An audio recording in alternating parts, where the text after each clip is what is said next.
Oi pessoal, estamos de volta para falar de mais um nutriente. Agora as proteínas. Esse nome ele vem do grego da palavra próteos, que significa primário. E as proteínas elas são extremamente importantes porque elas são o nutriente mais abundante, o que mais está presente no nosso organismo. E isso é assim porque as proteínas elas conseguem ter formatos diferentes que influenciam nas suas funções. A gente vai falar um pouquinho mais sobre isso daqui a pouco. A receita para fazer proteínas, vamos dizer assim, ela está presente no nosso DNA. O DNA ele traz as instruções para montagem de proteínas. Mas como assim montagem? Vamos ver. Assim como os carboidratos, as proteínas elas também podem e devem ser quebradas em partes menores. E essas partes menores se chamam aminoácidos. Mas a gente tanto retira aminoácidos dos alimentos, quanto a gente pega esses aminoácidos e transforma em outras proteínas. E a gente faz isso a partir do DNA, né, como ele traz essa receita, como eu falei. E a gente pode imaginar que as proteínas como elas sendo um colar. E aí as miçangas ou as pérolas desse colar são os aminoácidos. Várias montagens diferentes de aminoácidos, combinações diferentes de aminoácidos vão dar origem a proteínas diferentes. E a gente tem diversos tipos de proteínas que têm funções muito diferentes no nosso corpo. Mas enfim, o que vem na cabeça quando se fala em proteínas? Aí a gente tem aqui as crianças falando, um deles fala só produtos de origem animal e o outro fala, mas e o feijão, a lentilha e a soja? Eu também ouvi que eles são proteínas, não é verdade? Sim, todos esses são exemplos de proteína, sim. A gente sempre pensa na proteína animal primeiro, mas os vegetais eles também contribuem muito para que a gente atinja a nossa necessidade diária de proteína. Mas afinal, qual é a diferença entre a proteína animal e a proteína vegetal? Como eu falei antes dos aminoácidos, a gente tem aminoácidos que se chamam essenciais, que a gente precisa consumir na dieta, na nossa alimentação, e aminoácidos que são não essenciais, que a gente consegue montar a partir desses aminoácidos que a gente ingere. Porque como eu falei, as proteínas elas estão o tempo todo sendo montadas para formar, os aminoácidos estão sendo montados, aliás, para formar proteínas diferentes. Então a gente tem esses que a gente precisa ter e a gente consegue fazer esses outros que a gente não precisa consumir. E bom, tem alguns alimentos que eles têm os dois tipos de aminoácidos, tanto os essenciais quanto os não essenciais. A carne vermelha é um exemplo, por isso que a carne vermelha é tão completa, é o que a gente pensa primeiro.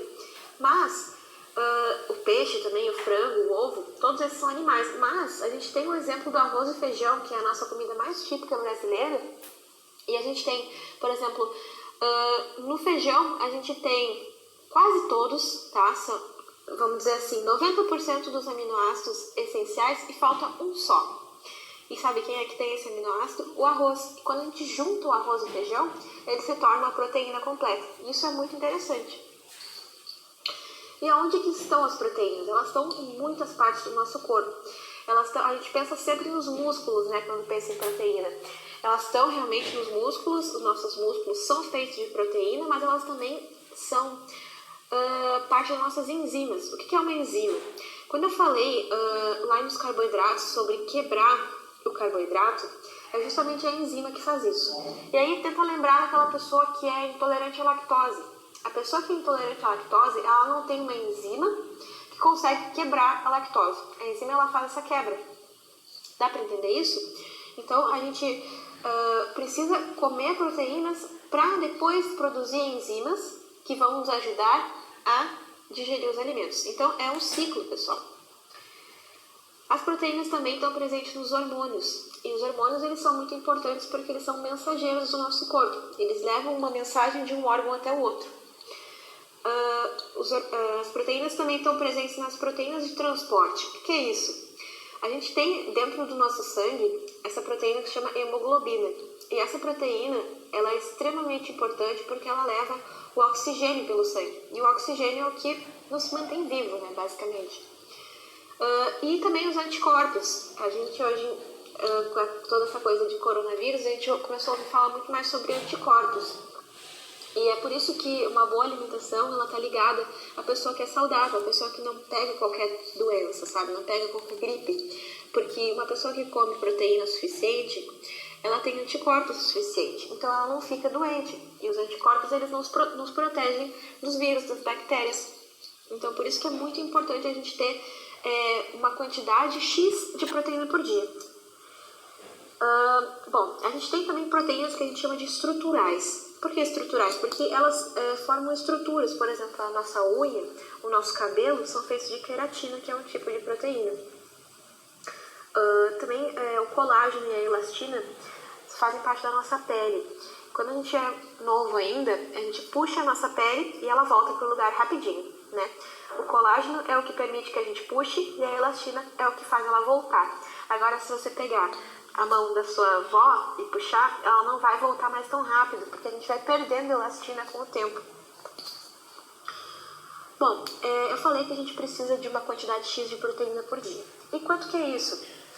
É cerca de 1 grama para cada quilo de peso. Ou seja, se uma pessoa, uma criança, tem 40 quilos, ela deve comer pelo menos 40 gramas de proteína por dia. E quanto de proteína que tem nos alimentos, então, para a gente poder fazer esse cálculo? Eu estou considerando aqui em 100 gramas, que é uma porção, né? A carne bovina, um bife médio, tem entre 20 e 29 gramas. Agora, o frango, um filé de peito, tem entre 21 e 30 gramas. O atum em lata, entre 20 e 23, e o ovo inteiro tem 13 gramas. Bom, e os vegetarianos? Eu acredito que se algum de vocês é vegetariano, deve saber disso, ou se conhece algum vegetariano, sabe que eles não consomem nenhum tipo de proteína animal. É possível isso? É possível a pessoa ser saudável assim? Com certeza, pessoal, porque aquilo que eu falei pra vocês antes, quando a gente junta, por exemplo, o arroz e o feijão, a gente tem uma proteína completa. Mas não é só o arroz e o feijão. Por exemplo, pode ser a aveia e a soja, o milho e o grão de bico, a quinoa e a ervilha, o centeio e a lentilha. E o arroz e feijão é o que é mais comum na nossa cultura. Mas tem outras culturas que preferem soja, outras culturas que preferem ervilha. Esses alimentos a gente chama o cereal, né, mais uma leguminosa. Então, fazendo sempre essa junção, a gente tem a proteína completa e a pessoa vai ser saudável. Quando a gente pensa sempre em proteína, pensa em músculo, né? Então, como ganhar músculos? O que a gente tem que fazer para ganhar músculo?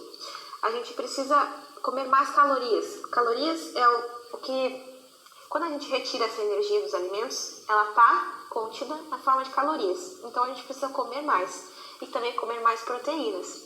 E, lógico, né, fazer exercício. É uma fórmula bem básica, mas às vezes a gente acha que está comendo mais e não está comendo mais. Então não é tão fácil assim. E por que quando a gente faz o exercício, ele faz o músculo crescer?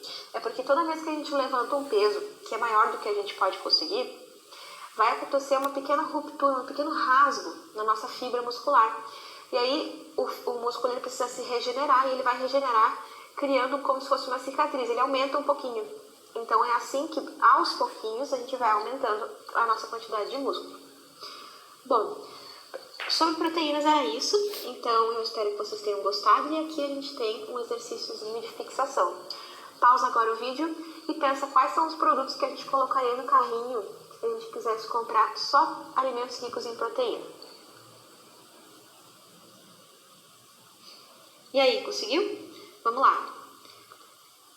O iogurte é um tipo de proteína, vem do leite, o peixe, frango, o feijão, como já falamos, os ovos, a carne, o leite.